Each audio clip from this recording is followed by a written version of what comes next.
Layoff season is here. Major layoffs for UPS. By next month, 20,000 workers will lose their job, and that's on top of several facilities set to close. To be honest with you, I'm not quite surprised to hear this. And I'll tell you the reason why I'm not quite surprised. Do you guys remember, I think it was about maybe a year or two ago when UPS announced the raises that they're giving, like massive raises. I think people started making like 100K, like some like pretty high number. That's a little bit different than what we're typically used to UPS workers making. And I'm like, oh, okay, that's great. But in the back of my head, I'm like, okay, well, they can't manage to pay everyone that high.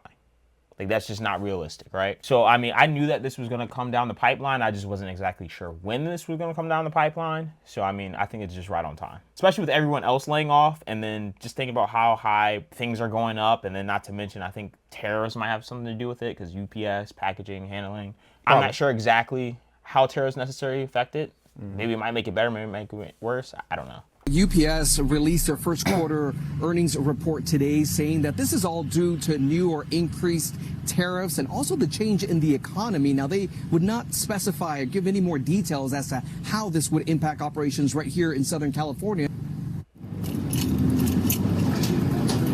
The future is grim for thousands of UPS employees. As the company announced Tuesday, they are cutting 20,000 people from its workforce and shutting down dozens of facilities across the country. It's taking food off the table because people have their needs, and actually all what's going on right now, they need to have a job. Outside the UPS store in Victorville, word of the company reduction in staff and property raised concerns among customers. All right, when you guys actually think about it, and you think about the situation, how does UPS make their money? It's people, what, sending packages, giving packages, returning packages. So if people are making a lot less money, it actually makes sense why they would have such a significant decline to have to cancel a lot of stuff. And not only to mention, this is in California. California is not doing great right now. I can only imagine if I was a person and I was living in California, you got high ass rent, you're definitely paying gas because everywhere in California is pretty much spread out. And then on top of it, you got all those unnecessary taxes because they tax the hell out of people in California. So for them buying extra stuff that they probably don't need, definitely see why it's declining.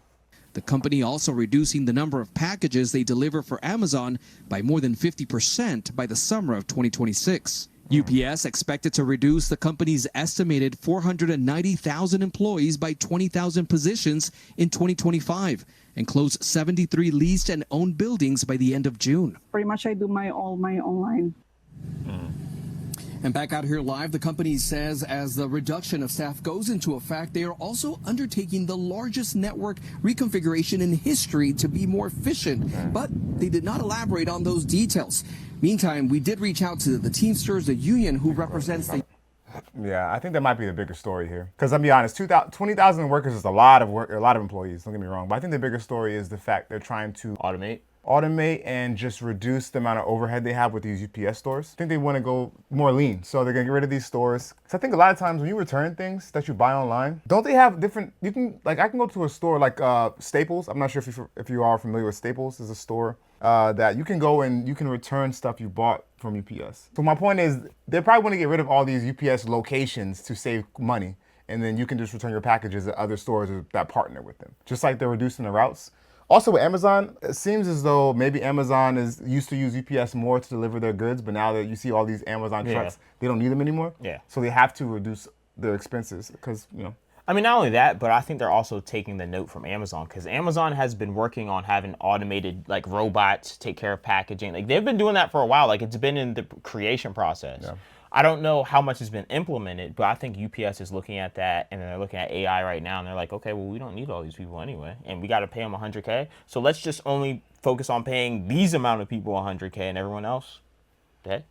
Yeah. I mean, listen, it's always unfortunate to see someone lose their jobs to where they need to feed their family. But at the same time, you have to realize that you have to look at it from the company's perspective as well. They have to always be innovating and improving. Otherwise, it'll be like Blockbuster and Toys R Us. They go bye-bye because they don't keep up with things. So, yeah, unfortunately, it is what it is. A lot of us will be caught in the line of AI. We're gonna be cooked. So, but with that, hopefully it becomes other opportunities that people can find to work. One thing closes, another thing opens. So, all right, guys. Ultimately, I mean, this is, like I said, it's sad. Yeah. No one wants to see anyone lose jobs. Not a great feeling. All right, decision makers. Make sure you like, comment, and subscribe to the video. Stay employed.